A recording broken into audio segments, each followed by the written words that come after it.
নমস্কাৰ সকলোকে জ্ঞানৰ পোহৰ ইউটিউব চেনেলটোলৈ স্বাগতম জনাইছোঁ।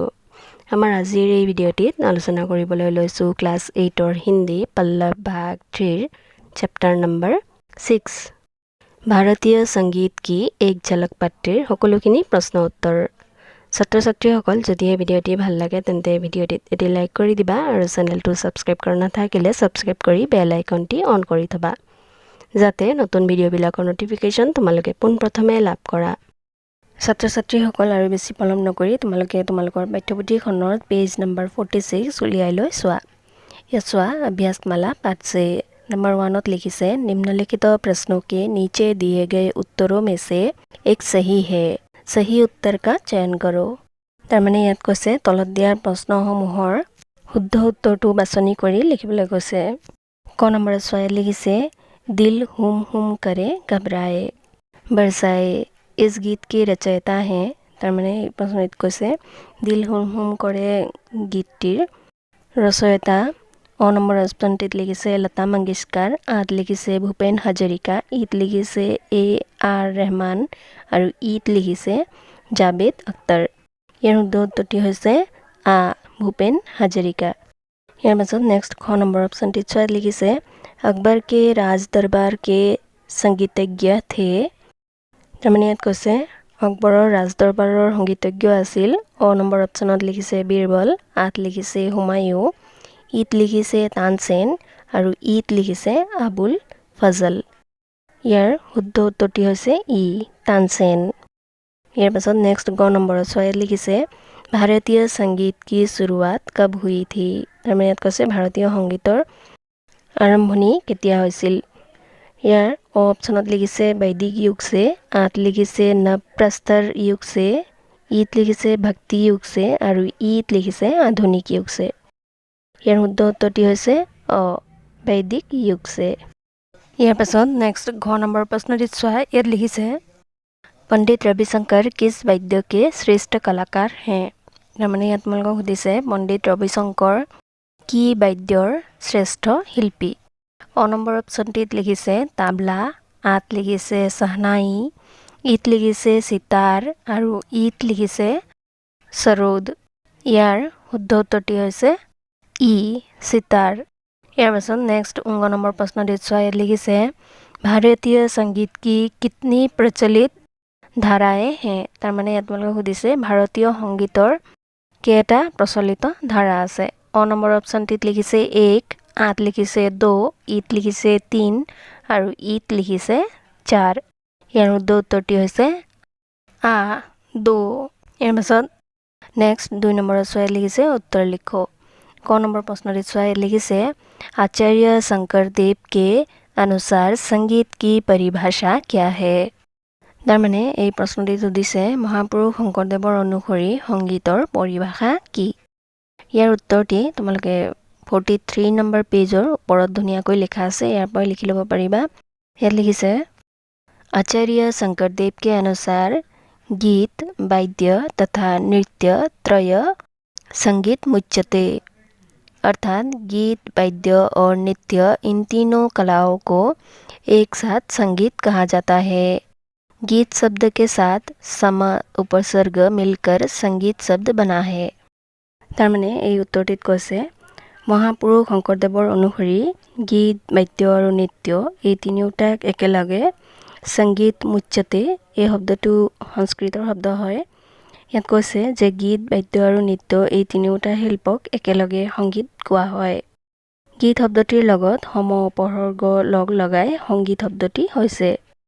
ইয়াৰ পাছত নেক্সট খ নম্বৰ প্ৰশ্নটিত চোৱা লিখিছে ভাৰতীয় শাস্ত্ৰীয় সংগীত কি कितनी धाराएं हैं, यह क्या क्या है। তাৰমানে এই প্ৰশ্নটি সুধিছে যে ভাৰতীয় শাস্ত্ৰীয় সংগীতৰ কেইটা ধাৰা আছে আৰু কি কি। ইয়াৰ উত্তৰটি 43 নম্বৰ পেজৰ 3 নম্বৰ পেৰাগ্ৰাফত ধুনীয়াকৈ লিখা আছে। ইয়াৰ উত্তৰটি হ'ব भारतीय शास्त्रीय संगीत की 2 धाराएं हैं। पहला है हिंदुस्तानी अथवा उत्तर भारतीय संगीत की धारा, दूसरा है कर्नाटकी अथवा दक्षिण भारतीय संगीत की धारा। তাৰমানে এই উত্তৰটিত কৈছে ভাৰতীয় শাস্ত্ৰীয় সংগীতৰ দুটা ধাৰা আছে। প্ৰথমটো হ'ল ভাৰতীয় অথবা উত্তৰ ভাৰতীয় সংগীতৰ ধাৰা আৰু আনটো হ'ল কৰ্ণাটকীয় অথবা দক্ষিণ ভাৰতীয় সংগীতৰ ধাৰা। ইয়াৰ পাছত নেক্সট গ নম্বৰ প্ৰশ্নটিত চোৱা লিখিছে हिंदुस्तानी संगीत की धारा का प्रचलन कहाँ कहाँ है। তাৰমানে এই প্ৰশ্নটি সুধিছে ভাৰতীয় সংগীতৰ ধাৰাৰ প্ৰচলন ক'ত ক'ত আছে। ইয়াৰ উত্তৰ লিখিবা हिंदुस्तानी संगीत की धारा का प्रचलन असम, बंगाल, बिहार, उड़ीसा, उत्तर प्रदेश, हरियाणा, पंजाब, राजस्थान, मध्य प्रदेश, महाराष्ट्र, गुजरात आदि स्थानों में है। এই উত্তৰটো তোমালোকে বুজি পাইছা নিশ্চয়। ইয়াত উল্লেখ কৰা ঠাইসমূহত ভাৰতীয় সংগীতৰ ধাৰাৰ প্ৰচলন আছে বুলি কৈছে। ইয়াৰ পাছত নেক্সট ঘ নম্বৰত চোৱা লিখিছে दक्षिण भारतीय संगीत क्या है, इस धारा का संगीत कहाँ कहाँ प्रचलित है। তাৰমানে এই প্ৰশ্নটিত সুধিছে দক্ষিণ ভাৰতীয় সংগীত কি, এই ধাৰাৰ সংগীতৰ প্ৰচলন ক'ত ক'ত প্ৰচলিত। ইয়াৰ উত্তৰত লিখিবা दक्षिण भारतीय संगीत के स्वरों का उच्चारण हिंदुस्तानी संगीत की तरह नहीं होता। इसके गीतों की भाषाएं तमिल, तेलुगु और मलयालम आदि में होते हैं। इस धारा का संगीत तमिलनाडु, आंध्र प्रदेश, कर्नाटक, केरल आदि स्थानों में प्रचलित है। তাৰমানে এই উত্তৰটিত কৈছে দক্ষিণ ভাৰতীয় সংগীতৰ সুৰৰ উচ্চাৰণ ভাৰতীয় সংগীতৰ সুৰৰ দৰে নহয়। ইয়াৰ সংগীতৰ ভাষা মূলতঃ তামিল, তেলেগু আৰু মালায়ালম। এই ধাৰাৰ সংগীত তামিলনাডু, অন্ধ্ৰ প্ৰদেশ, কৰ্ণাটক, কেৰেলা আদি স্থানত প্ৰচলিত। ইয়াৰ পাছত নেক্সট 19 নম্বৰ প্ৰশ্নটিত চোৱা ইয়াত লিখিছে नेहा ने शास्त्रीय संगीत सीखने का निश्चय क्यों लिया। তাৰমানে এই প্ৰশ্নটিত সুধিছে যে নেহাই শাস্ত্ৰীয় সংগীত শিকাৰ সিদ্ধান্ত কিয় লৈছিল। ইয়াৰ উত্তৰত লিখিবা नेहा ने शास्त्रीय संगीत सीखने का निर्णय इसीलिए लिया क्योंकि उसे शास्त्रीय संगीत के बारे में काफ़ी जानकारी मिल चुकी थी और उसे मालूम हो चला था कि शास्त्रीय संगीत भारतीय संगीत का एक अविच्छिन्न अंग है। তাৰমানে এই উত্তৰটিত কৈছে নেহাই শাস্ত্ৰীয় সংগীত শিকাৰ সিদ্ধান্ত লৈছিল কিয়নো তাই শাস্ত্ৰীয় সংগীতৰ বিষয়ে বহুখিনি কথা জানিব পাৰিছিল আৰু তাই উপলব্ধি কৰিব পাৰিছিল যে শাস্ত্ৰীয় সংগীত ভাৰতীয় সংগীতৰ এক অবিচ্ছিন্ন অংগ। ইয়াৰ পাছত নেক্সট প্ৰথম 6 নম্বৰ প্ৰশ্নটিত চোৱা ইয়াত লিখিছে सत्या नृत्य के प्रवर्तक कौन है, इसे लोकप्रिय बनाने में किन कलाकारों का योगदान है। তাৰমানে এই প্ৰশ্নটি সুধিছে সত্ৰীয়া নৃত্যৰ প্ৰৱৰ্তক কোন আৰু এই সত্ৰীয়া নৃত্যক লোকপ্ৰিয় বা জনপ্ৰিয় কৰি তুলিবলৈ কোন কেইজন শিল্পীয়ে আগশাৰী ভূমিকা লৈছিল। ইয়াৰ উত্তৰত লিখিবা सत्रीय नृत्य के प्रवर्तक महापुरुष शंकरदेव जी हैं। इसे लोकप्रिय बनाने में मनीराम बायन, मुक्तियार, राखेश्वर सैकिया, बरबायन और नित्याचार्य यतीन गोस्वामी आदि कलाकारों का योगदान है। ছাত্ৰ ছাত্ৰীসকল এই প্ৰশ্নটিৰ উত্তৰ তোমালোকে বুজি পাইছা নিশ্চয়। ইয়াত কৈছে সত্ৰীয়া নৃত্যৰ প্ৰৱৰ্তক শ্ৰীমন্ত শংকৰদেৱ আৰু ইয়াত কৈছে ইয়াক লোকপ্ৰিয় কৰি তুলিবলৈ মণিৰাম বায়ন, মুক্তিয়াৰ, ৰাখেশ্বৰ শইকীয়া, বৰবায়ন আৰু নিত্যাচাৰ্য यतीन गोस्वामी आदि শিল্পীয়ে আগশাৰী ভূমিকা লৈছিল। ইয়াৰ পাছত নেক্সট লিখিছে পাঠ के आसपास। নাম্বাৰ 1টো ইমান ইম্পৰ্টেণ্ট নহয় তোমালোকৰ বাবে। ইয়াৰ পাছত নেক্সট পেজত 47 নম্বৰ পেজৰ ওপৰত চোৱা नंबर 2 चोआ लिखिसे भारतीय शास्त्रीय संगीत को विभिन्न दिशाओं में अलग अलग कलाकारों ने लोकप्रिय बनाया है। उनमें से कुछ कलाकारों के नाम सोचो, ढूंढो और लिखो। তাৰমানে ইয়াত ভাৰতীয় শাস্ত্ৰীয় সংগীতক বিভিন্ন দিশৰ বেলেগ বেলেগ শিল্পীয়ে লোকপ্ৰিয় বা জনপ্ৰিয় কৰি তুলিছিল। তাৰ ভিতৰত কেইজনমান শিল্পীৰ নাম ভাবি চিন্তি বিচাৰি লিখিবলৈ কৈছে। ইয়াত তোমালোকে তলত চোৱা তোমালোকৰ সুবিধাৰ বাবে তলত দিয়া বিষয়সমূহ এনেকৈ শিল্পীৰ নাম এজন এজনকৈ দিছে আৰু বাকিখিনি তোমালোকক লিখিবলৈ দিছে। ইয়াত চোৱা ক নম্বৰত দিছে তবলা বাদক। ইয়াৰ শিল্পী এজনৰ নাম লিখিছে পণ্ডিত সমতা প্ৰসাদ। ইয়াৰ পাছৰখিনি হৈছে ক্ৰমে উস্তাদ জাকিৰ হুছেইন, উস্তাদ আল্লাহ ৰখা খা, পণ্ডিত কিষণ মহাৰাজ, পণ্ডিত কুমাৰ বোস আৰু পণ্ডিত স্বপ্না চৌধুৰী। ইয়াৰ পাছত নেক্সট খ নম্বৰত লিখিছে সৰোদ বাদক। ইয়াৰ এজন শিল্পীৰ নাম লিখিছে উস্তাদ আলী আকবৰ খা। ইয়াৰ পাছৰখিনি হ'ব ক্ৰমে আমান আলী বংশ, উস্তাদ আমজাদ আলী খান, উস্তাদ আলাউদ্দিন খান, ৰাজীৱ তাৰানাথ আৰু জৰিন শৰ্মা। ইয়াৰ পাছত নেক্সট গ নম্বৰৰ ছয়ত লিখিছে চেহনাই বাদক।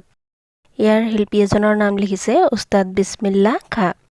ইয়াৰ পাছৰখিনি হ'ব ক্ৰমে অনাথলাল, পণ্ডিত ৰাম সহায় মিশ্ৰ, আলী আহমদ হুছেইন খান, লোকেশ আনন্দ আৰু এছ বাল্লেছ। ইয়াৰ পাছত নেক্সট ঘ নম্বৰৰ ছয়ত লিখিছে সিতাৰ বাদক।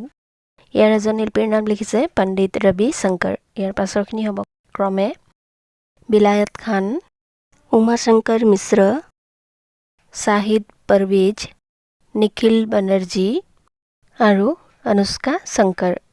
ইয়াৰ পাছত একেবাৰে শেষত ঙ নম্বৰত লিখিছে বাঁচুৰি বাদক। ইয়াৰ শিল্পী এজনৰ নাম লিখিছে পণ্ডিত হৰিপ্ৰসাদ চৌৰচিয়া। ইয়াৰ বাকীখিনি হ'ব ক্ৰমে পান্নালাল ঘোষ, এন নীলা, বি কুঞ্জমণি, টি আৰ মহালিংগম আৰু ৰাজেন্দ্ৰ কুলকৰ্ণী। ইয়াৰ পাছত নেক্সট 3 নম্বৰত ছয়ত লিখিছে शास्त्रीय संगीत, लघु शास्त्रीय संगीत और आधुनिक संगीत की तुलना करो और इनका अंतर बताओ। তাৰমানে এই প্ৰশ্নটিত কৈছে শাস্ত্ৰীয় সংগীত আৰু লঘু শাস্ত্ৰীয় সংগীত আৰু আধুনিক সংগীতৰ তুলনা কৰি পাৰ্থক্যসমূহ লিখিবলৈ কৈছে। ইয়াৰ উত্তৰত লিখিবা शास्त्रीय संगीत, लघु शास्त्रीय संगीत और आधुनिक संगीत, इन तीनों में से शास्त्रीय संगीत बड़े बड़े महान कलाकारों से गहरे संबंध हैं। शास्त्रीय संगीत भारतीय संगीत जगत में एक महत्वपूर्ण देन है। शास्त्रीय संगीत भारतीय संगीत जगत में अति पुराना है। लघु शास्त्रीय संगीत और आधुनिक संगीत का महत्व भारतीय संगीत शास्त्र में उससे कम रही है। তাৰমানে এই উত্তৰটিত কৈছে শাস্ত্ৰীয় সংগীত, লঘু শাস্ত্ৰীয় সংগীত আৰু আধুনিক সংগীত এই তিনিওটাৰ ভিতৰত শাস্ত্ৰীয় সংগীতত বহুতো ডাঙৰ ডাঙৰ শিল্পীৰ গভীৰ সম্বন্ধ আছে। শাস্ত্ৰীয় সংগীত ভাৰতীয় সংগীত জগতৰ এক মহত্বপূৰ্ণ দান। শাস্ত্ৰীয় সংগীত ভাৰতীয় সংগীতৰ আটাইতকৈ পুৰণি। লঘু শাস্ত্ৰীয় সংগীত আৰু আধুনিক সংগীতৰ মহত্ব ভাৰতীয় সংগীত শাস্ত্ৰত অলপ কম। ইয়াৰ পাছত নেক্সট 4 নম্বৰত ছয়ত লিখিছে भारतीय शास्त्रीय नृत्य को कुछ कलाकारों ने लोकप्रिय बनाया है। उन कलाकारों के नाम ढूंढो और लिखो। তাৰমানে ইয়াত কৈছে ভাৰতীয় শাস্ত্ৰীয় নৃত্য কিছুমান শিল্পীয়ে লোকপ্ৰিয় কৰি তুলিছে। সেই শিল্পীসকলৰ নাম বিচাৰি লিখিবলৈ কৈছে। তোমালোকৰ সুবিধাৰ্থে ইয়াত বিষয়সমূহ ভাগ কৰি দিছে। ক নম্বৰত লিখিছে সত্ৰীয়া নৃত্য। সত্ৰীয়া নৃত্যৰ শিল্পীসমূহৰ নাম হৈছে ক্ৰমে মহাপুৰুষ শংকৰদেৱ, মণিৰাম বায়ান মুক্তিয়াৰ আৰু ৰাখেশ্বৰ শইকীয়া। ইয়াৰ পাছত নেক্সট খ নম্বৰত দিছে ভৰত নাট্যম। ইয়াৰ শিল্পীসমূহৰ নাম হৈছে ক্ৰমে ৰুক্মিণী দেৱী, লীলা চেমছন আৰু এৰুণলে বৰা। ইয়াৰ পাছত নেক্সট গ নম্বৰত দিছে কথক নৃত্য। ইয়াৰ শিল্পীসমূহ হৈছে ক্ৰমে শম্ভু মহাৰাজ, বিৰজু মহাৰাজ আৰু সৰিতা দেৱী। ইয়াৰ পাছত নেক্সট 48 নম্বৰ পেজৰ ওপৰত ঘ নম্বৰত ছয়ত লিখিছে কথকলি। কথকলিৰ শিল্পীসমূহ হৈছে ক্ৰমে গুৰু শংকৰ, শান্তা ৰাও আৰু মহাদেৱী মুদ্ৰল। ইয়াৰ পাছত ঙ নম্বৰত লিখিছে ওডিচি। ওডিচিৰ শিল্পীসমূহ হৈছে ক্ৰমে ইলম এন্দ্ৰদায়ী, ঝাবেৰী গুৰুপানী আৰু দৰ্শনা। ইয়াৰ পাছত প্ৰথম 6 নম্বৰত লিখিছে মণিপুৰী। মণিপুৰী নৃত্যৰ শিল্পীসমূহ হৈছে ক্ৰমে চিন্নামু আম্মা, কল্যাণী আম্মা আৰু গুৰু বিপিন সিং। আৰু একেবাৰে শেষত 6 নম্বৰত লিখিছে মোহিনী আট্টম নৃত্যৰ শিল্পীসমূহ হৈছে পদ্ম সুব্ৰমণ্যম, আলাৰমেল বল্লী আৰু য়ামিনী কৃষ্ণমূৰ্তি। ইয়াৰ পাছত নেক্সট 5 নম্বৰটো ইমান ইম্পৰ্টেণ্ট নহয়। ইয়াৰ পাছত লিখিছে যোগ্যতা বিস্তাৰ।